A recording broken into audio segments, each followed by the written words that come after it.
If you are a football fan, you'll notice that footballers are becoming more and more expensive every year. For example, Real Madrid signed Jude Bellingham for 103 million euros. And if we go back just a decade, we'll see that the same club signed Modric, Kroos and Casimiro for just 66 million euros. And the rest is history.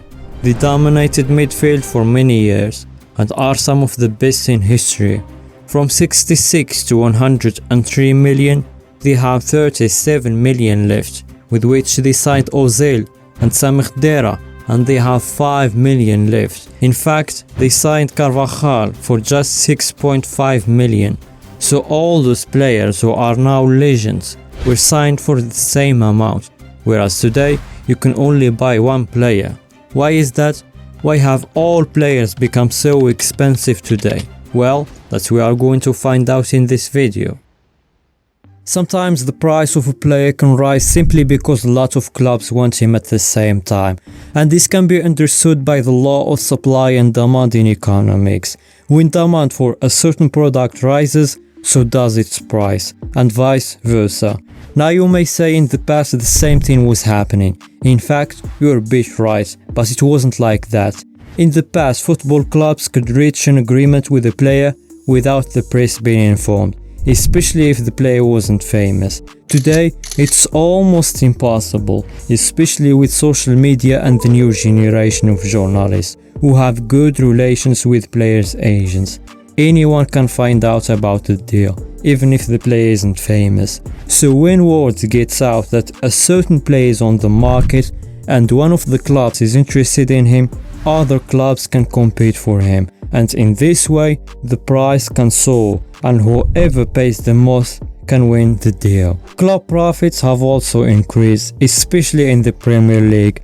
Advertisers are paying more, ticket prices and television rights have risen, new companies enter the market each year to hold broadcasting rights, and so on.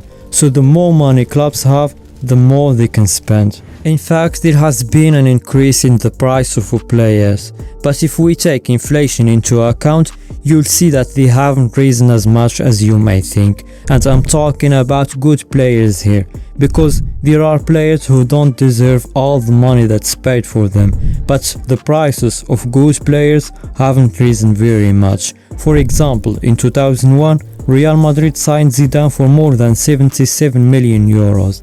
And if we take inflation into account, that price would be now 123 million euros, almost double. That's more than Bellingham's price, but the price of normal players has gone up a lot. Today, any player who has scored a few goals is sold for 100 million euros, and it's all because of social media. Any player who has scored a few goals is seen as the next Cristiano, and any player who has made a few decent passes is the next Xavi, which pushes clubs to raise the prices as much as they like. These days, even small clubs ask for a lot of money to sell players. For example, in the past, some clubs like Dortmund used to sign young players from small clubs and sell them on after a few years. But nowadays, even small clubs ask for large sums, because they say we're going to let them go now for almost nothing and they are going to sell them a year later for a large sum. So we're going to sell them for a good sum right from the start. That's why Real Madrid paid 70 million euros for Modric, who's only 16 and no one knows whether he will develop or not. Which brings us to another reason, which is that clubs today like to sign young players, unlike in the past, when clubs didn't see the point of venturing out and only signed players they were sure were good for many years. And when you buy an old player, you can't pay much for him. But nowadays you find a player who's only been on the market for a year and everyone wants to buy him. So if the player is only 20, they will certainly risk a large sum, because they expect him to benefit the club for at least the next 10 years, or maybe they will sell him after 4 or 5 years for the same amount. Also, over the last decade, we've noticed that a group of clubs have been bought up by new owners who have a lot of money, so they can pay any amount without worrying about anything. And some of these owners know nothing about football and don't have enough experience, so they invest a lot of money in players who don't deserve it.